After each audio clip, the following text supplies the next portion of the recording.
Assalamu alaikum wa rahmatullahi wa barakatuh. Good evening, everybody.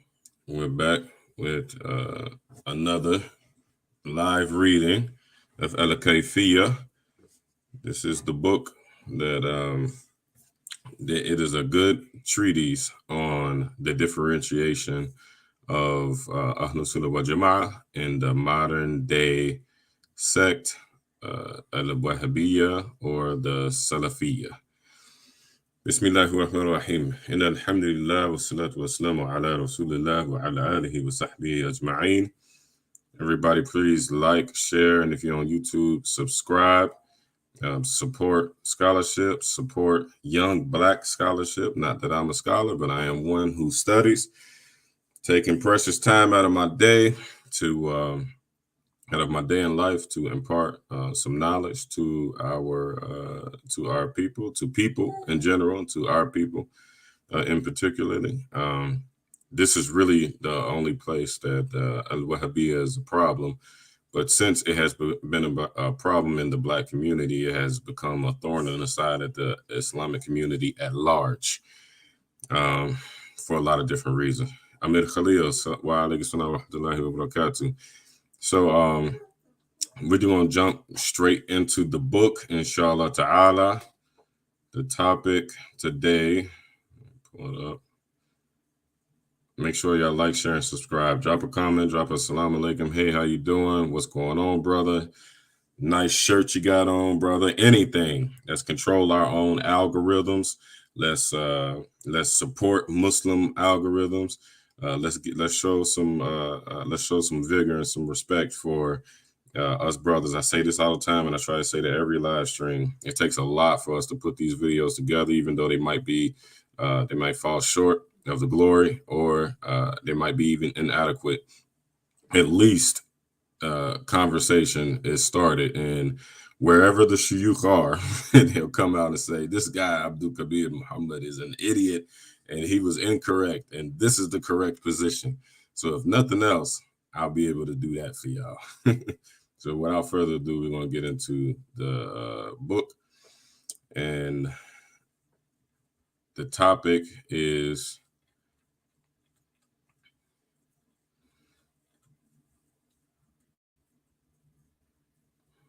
the Wahhabiyya or the Salafiyya, or any misguided sect, there have you, claiming to be the majority. So, just a quick, brief introduction. We're to this part of the series. All the time, you have the misguided sects claiming that they're the majority, they're the rightly guided. Everybody's claiming to be that 73rd sect in Islam, the guided sect of Islam. Everybody is claiming this. Let's get that straight right off the bat. Even if you look at all of the videos, I seen something so hilarious. I seen a video clip, and I'm gonna do a live reaction to this as soon as inshallah ta'ala, Allah subhanahu wa ta'ala gives me the time. Permits me a time. One of their teachers, Tawhid Wyatt, may Allah guide him to the Surat al-Mustaqim. Ameen. And may Allah subhanahu wa ta'ala allow his followers to follow him into the Surat al-Mustaqim. Ameen. But he said something so silly. They were continuously saying Ahlus Sunnah wal Jama'ah, Ahlus Sunnah wal Jama'ah, in this clip that I seen. And in the clip, he said, if you're not a Salafi, then you are a Mubtadi'. That he said those words clear as day. He said exactly those words, that if you're not following the Salafi minhaj, then you are a misguided Muslim. So that means Imam Abu Hanifa was a misguided Muslim. Imam Malik was a misguided Muslim. Imam Shafi'i was a misguided Muslim. Imam Ahmad was a misguided Muslim. Go on and on and on and on down the list of the greatest imams that ever walked the planet. And their followers, the people who subscribe to how they think and how they and the same authentic principles that they believe in, we are all misguided, but they're guided. And they're the micro minority. Big problem. Sorry if I hurt anybody's feelings. I say it all the time. I don't mean to be a mean person. This is not a diss record. I say that all the time. We just keeping it all the way real.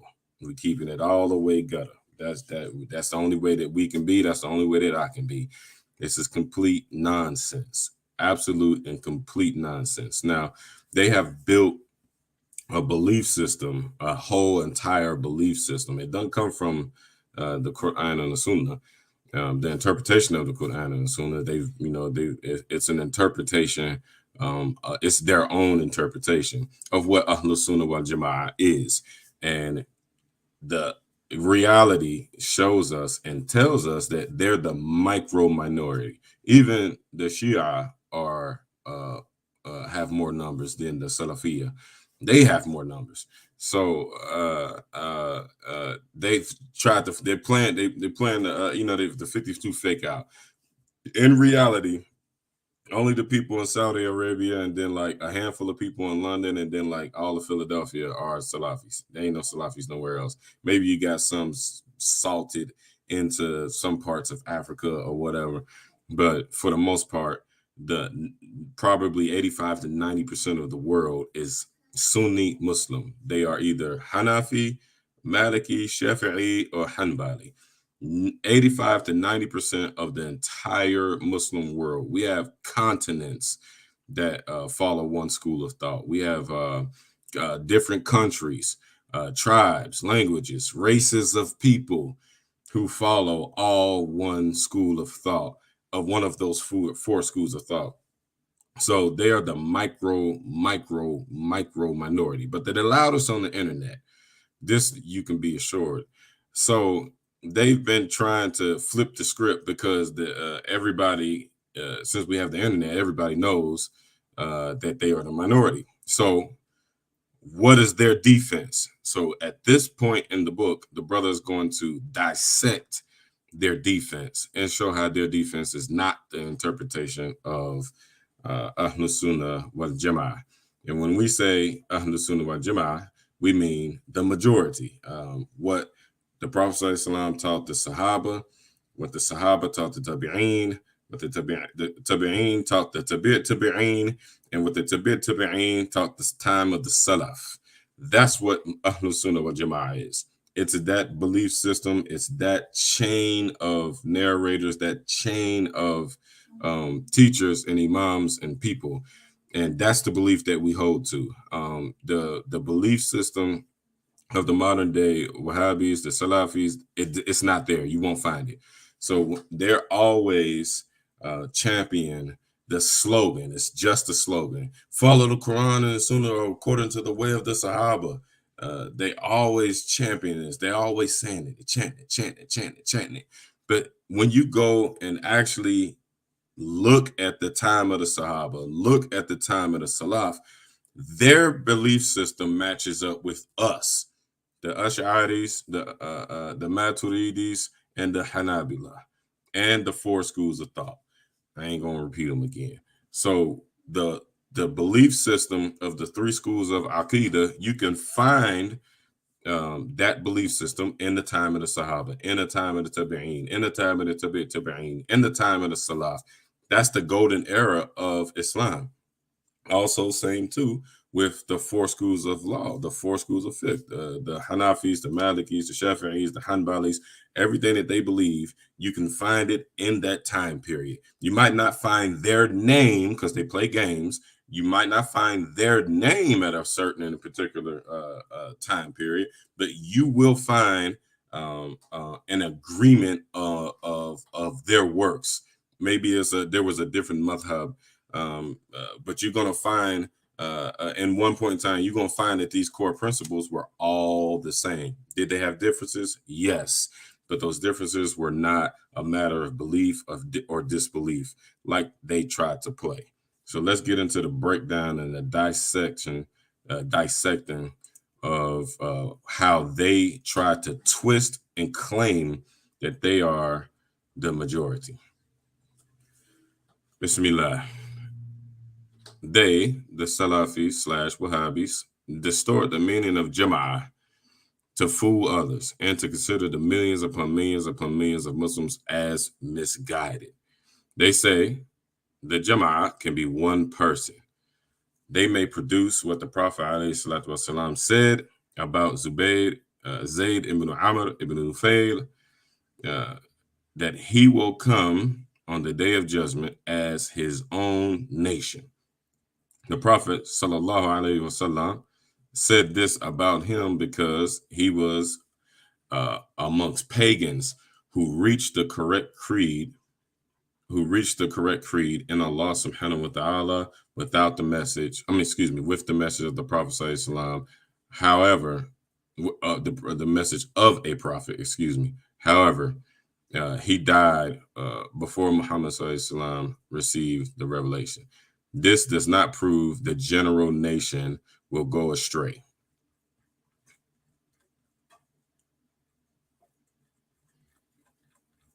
And I must apologize too. I just realized that I have a typo in the title of this video. The title of this video is Following the Qur'aan and Sunnah According to the Way of the Sahab. I was typing kind of fast. Going further. So get used to how the Wahhabis use a hadith while it does not support their claim. With enough evidence and with enough experience, you will be able to recognize the twist in their analysis. He will also produce the verse, Bismillahir Rahmanir Rahim, Inna Ibrahim kana ummatan. Surely Abraham was an ummah. He will also say, look, Prophet Abraham alayhi salam was a single man, yet he was an entire ummah or nation. So it is not a condition that the majority be guided. It is possible that a minority represent the nation. The answer to those claims. First, I want to point out when they say that Zayd ibn Amr ibn Nufail, he will come on the day of judgment as a nation of his own. The Prophet ﷺ said this about him because he was a man amongst pagans. For the Wahhabis and the Salafis to use this hadith against us Muslims, people who say La ilaha illallah Muhammadur Rasulullah, is to say that we are pagans, and this is a genocidal method of spiritual. This is spiritual genocide. That's spiritual genocide. To apply that hadith to people who say La ilaha illallah Muhammadur Rasulullah, and we don't liken anything to Allah subhanahu wa ta'ala. We say La ilaha illallah. There is no God other than Allah subhanahu wa ta'ala. We say that. So for them to put that claim on us and basically call us pagans, they're shoving us out of Islam. But y'all know they are not shy about that at all. So the answer. The word ummah has numerous meanings, not just nation. One of them is imam. We seek the protection of Allah subhanahu wa ta'ala from such dishonesty and unsound inference. In reality, Ahl Sunnah are the vast majority of Muslims. They stuck to the same belief as the Prophet, since the Prophet ﷺ. They never deviated from it, and Allah subhanahu wa ta'ala knows best. I think I skipped a part. I skipped a part. There was another. That was the end of the conclusion of that section. I thought I was starting at the beginning because he gave the evidence for why they are not, why the ummah is not misguided.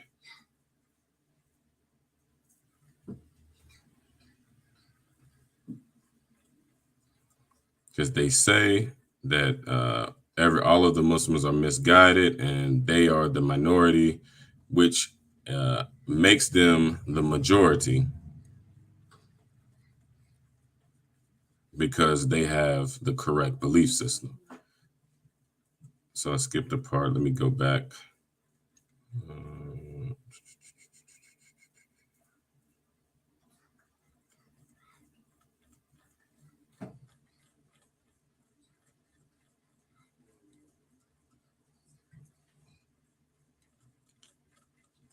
1 second. Let me find a part of the book.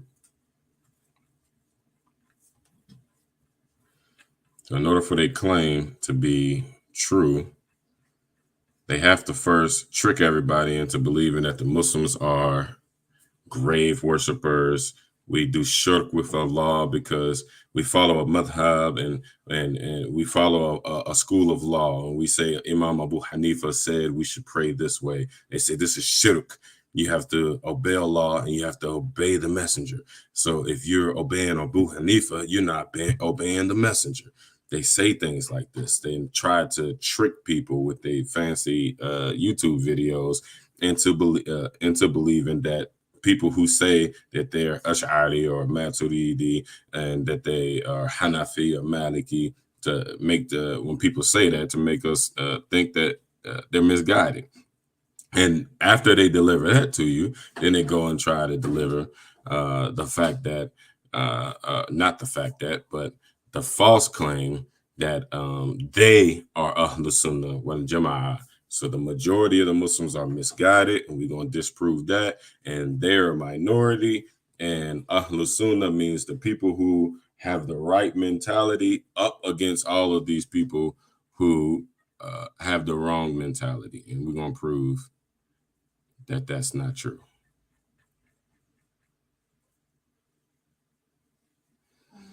To do that, he may mention the poor situation of the Muslims today, their lack of knowledge, and their being swamped in sins. In other words, he uses the overwhelming ignorance, weakness, and neglect of the Muslims today to say that the nation at large is astray. That is beside the fact that they believe that the Muslims at large are grave worshiping pagans. We just covered that. So how is the nation at large not misguided if they are in such a poor situation, right? They are not misguided because of the Aqidah, because of our belief system. Of most of the nation will always, because the Aqidah of most of the nation will always be correct. The Prophet Muhammad alayhi salatu wasalam said there will never be an agreement on error in this nation. However, he, sallallahu alaihi wasallam, did foretell that his guided nation will indeed become weak and sinful. Stop. Asa, give me that thing.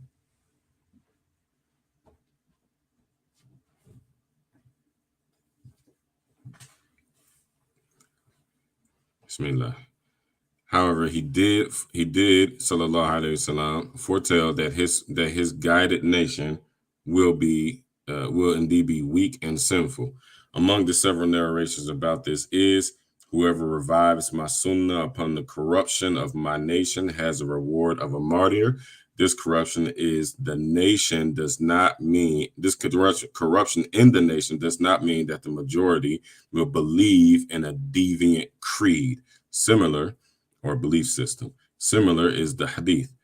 Allah's afiyah, his protection, has been granted to the beginning of this nation of yours, and its end will be inflicted with hardship and matters to which you object. A Salafi or Wahhabi may also produce the verse, and only a few of Allah's slaves are shakur. We, Ahlul Sunnah wal Jama'ah, say that this appreciation is piety, not guidance. And those very thankful ones are the awliya. So this ayah is talking, that's saying that the ibadah shukur is, are the awliya, the high imams of ihsan, those imams that has reached that highest level of understanding and the highest level of belief, ihsan. Most people don't reach that level. Most people won't reach that level. Inshallah, may somebody or some of us who see this reach the level of ihsan, but for the most part, we won't. And that's just the way it is. You know, those are the leaders of the leaders. And then we have the leaders that, lead the normal people. So the way that we interpret that ayah is that ayah applies to them, not to the Muslim nation as a whole. What is the evidence? The evidence is the fact that the words of the Prophet Muhammad alayhi salatu wasalam saying that his nation will never agree on error. They will never agree on error. If we say that we follow the Quran and we follow the Sunnah, and in the Sunnah we find that, but in the Quran we find that Allah subhanahu wa ta'ala said only a few of his servants are shakur, then this means that the majority of the people are deviant. Then we got a contradiction between the Quran and the Sunnah, and we know that can't be. So you have to, at that level, you have to toss out that type of interpretation. But they are, they're like wild stallions. They don't have any control. They don't have any order. They don't have any hidayah. They don't have any connection to the actual Sunnah and the Prophet Muhammad alayhi salatu wasalam. So they say whatever they want to say, and it's just as simple as that. Going further, for a shakur is a higher rank than a shakir. This verse is not evidence that the majority of Muslims are misguided. There are other narrations about this issue. So know that they may produce several references like the hadith. The people are like 100 camels. You would practically be unable to find among them all a suitable ride. This hadith does not prove that the majority of the nation is misguided. We say that it too is about the awliya, and whatever is the case, the hadiths already mentioned are enough to prove that their interpretation is wrong. Alhamdulillah Rabbil Alameen. So we're going to stop at that section. Quick moment for questions and comments. If that was clear, inshallah it was. Hanifa Ali, assalamu alaikum. I was just logging on. What lesson are you going over this evening, inshallah ta'ala? If it's not clear by now, we're going over a book called Al-Kayfiyyah. And this book shows the differences in truth for Ahlus Sunnah wal Jama'ah up against the modern day misguided sect that calls themselves the Salafis. Okay, I don't see any questions. Anybody have any questions about that particular part of the book? If not, we will. Oh, sorry. Let me look on the other pages.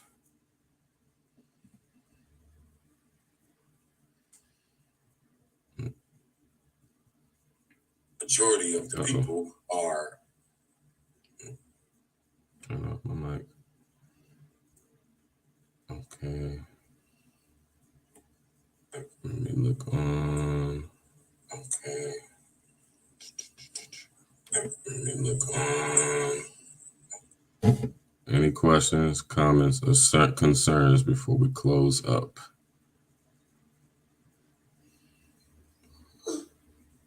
Assalamu alaikum. Ma'i Sahi Pito. I hope I said that right.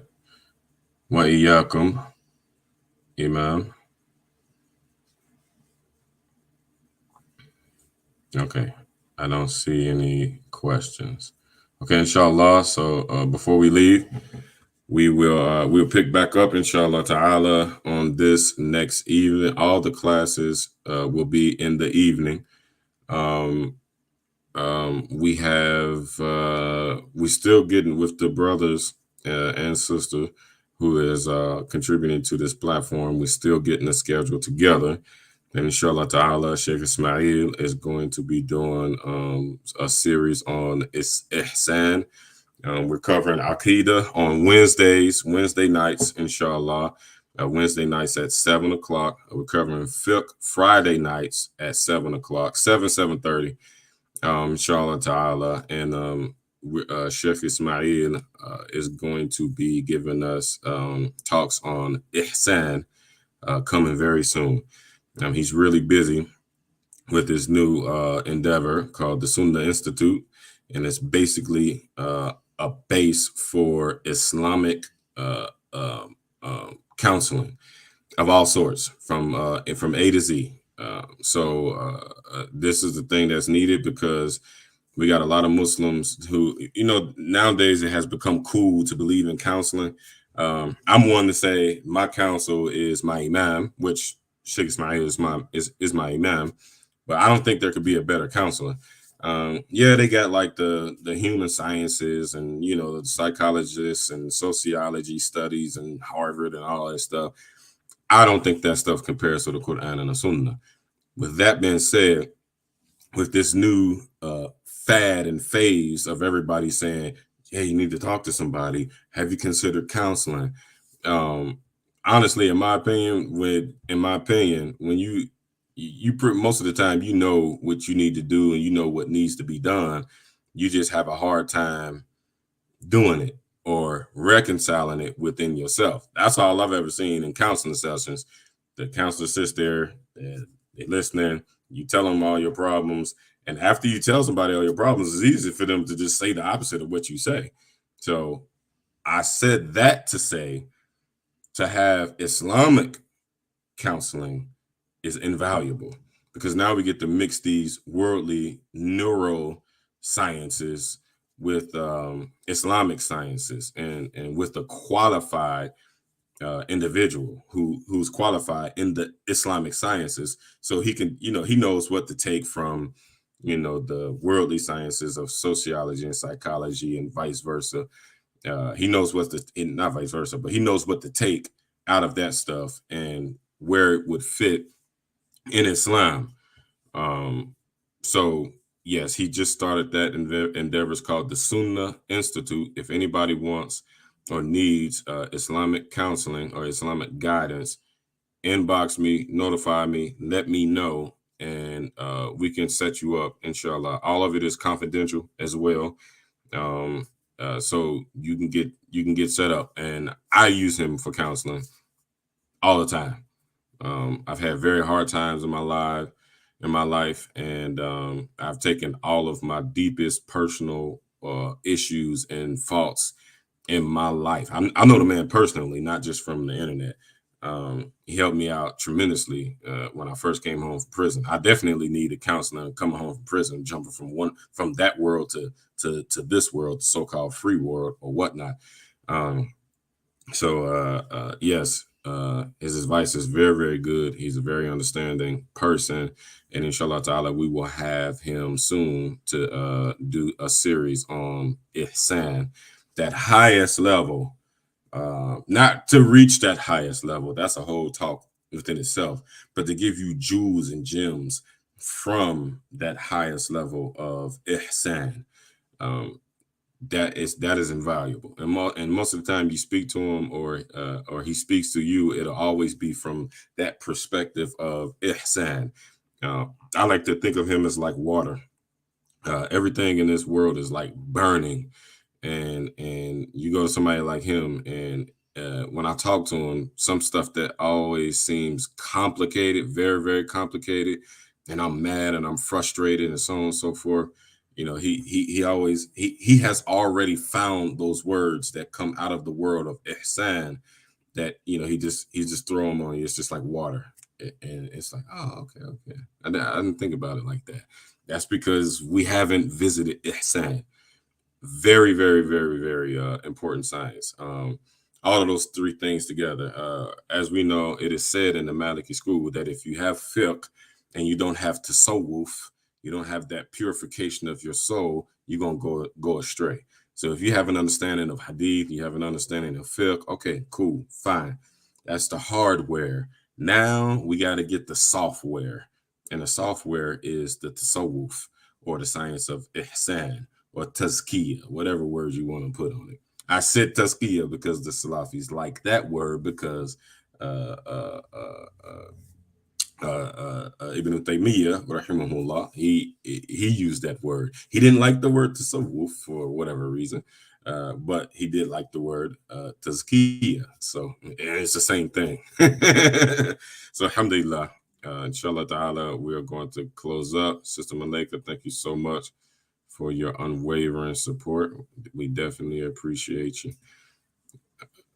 Okay, I don't see any more comments. We out of here. See, look, y'all, I got it up under an hour. I've been working on it. Alhamdulillah. أقول قولي هذا وأستغفر الله ولا إله إلا الله.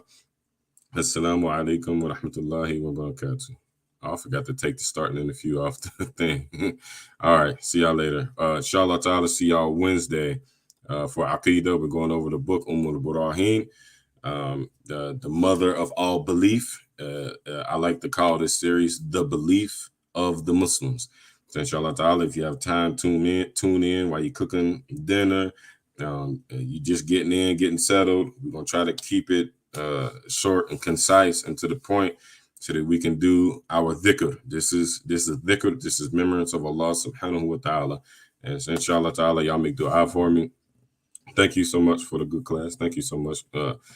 Make dua for me that I am sincere, and if I am sincere, that I stay sincere, and that I am doing this only for the sake of Allah subhanahu wa ta'ala and for the betterment of the people.